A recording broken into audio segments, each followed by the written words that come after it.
चतुष्कोणमण्डलं कृत्वा तदुपरि नैवेद्यपात्रं निधाय गायत्रीमन्त्रेण पात्रान् सम्प्रोक्ष धेनुमुदराम् अमृतीकृत्य ग्रासमुद्रयां प्रादर्श सत्यन्तव्रतेन परिषिञ्जामि नैवेद्यं निवेदयामि।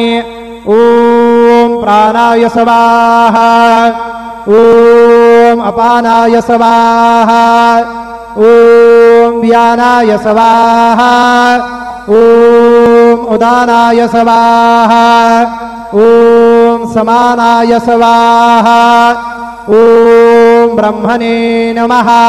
नैवेद्यमध्ये पानीयं समर्पयामि पुनर्नैवेद्यं निवेदयामि। ॐ प्राणाय स्वाहा ॐ अपानाय स्वाहा ॐ व्यानाय स्वाहा ॐ उदानाय स्वाहा ॐ समानाय स्वाहा ॐ ब्रह्मणे नमः। नैवेद्यं समर्पयामि हस्तप्रक्षालनं समर्पयामि मुखप्रक्षालनं समर्पयामि। सद्गुरु श्री साईनाथ देवताभ्यो नमः। शेषोपचारार्थे प्रार्थनापूर्वक नमस्कारान् करोमि तथा च मंगल आरार्तिक्य दीपं दर्शयामि।